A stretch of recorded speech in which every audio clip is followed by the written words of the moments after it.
Is looking nicer than the week that we just had, isn't it? I mean, look at the sunshine behind you. That kind of, or sunset behind you proves. Sunset was, let's see, it's 6:11, so not too long ago. We just had to go down. Beautiful twilight up there. Colin, look at that gorgeous view. I mean, this time of year, always get great sunsets through the springtime with that low sun angle from our Mr. Sparky Carolina camera network up there at around 1,450 feet. Some high clouds making it more gorgeous. Those high clouds always help, especially when to our southwest. It's cold, though. Cold all the way down in the south. It's been a chilly air mass here in February. Look at the departure from average highs today. Many areas 20 to 30 degrees below. We actually warmed up a little bit compared to yesterday. Still well below our average high, which is now way up there at 58. So while we'll be a couple degrees warmer tomorrow, it's still below our average of 58. So we're trending back to where we should be for this time of year. And next week, we'll go above normal. And the reason why, high pressure in control, that slides off to the east, so we start to see more of a return flow. We call it southwesterly flow. That warms us up into the 60s and eventually to 70s. We will see some more clouds tomorrow, though, from time to time, but no rain in the forecast. In fact, it's a really dry 7-day period. We actually could use some rain. And I know it's muddy in the yard.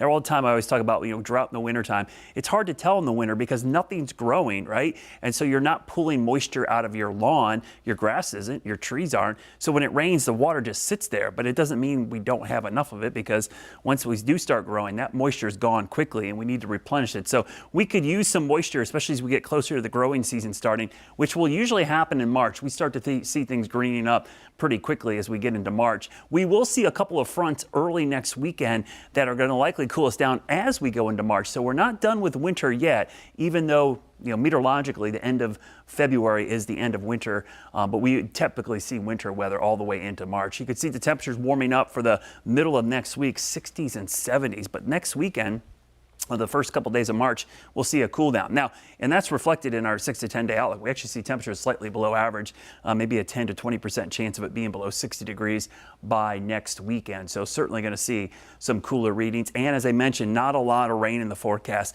Areas in the deep south, though, do need time to dry out with all that flooding that happened just to our west. So your weather impacts this weekend.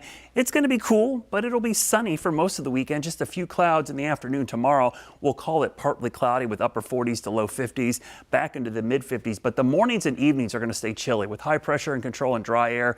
You get these pretty cold overnight lows, and you'll see that in our Guy Roofing 7-day forecast. We stay below freezing in the mornings all the way through the middle of next week, even though we have a nice warm up by Tuesday into Wednesday. Let's go 10 days into the future and give you that sneak peek into March and the home opener for Charlotte FC next Saturday, looking at temperatures in the 60s, but you don't see much rain in that 10-day forecast.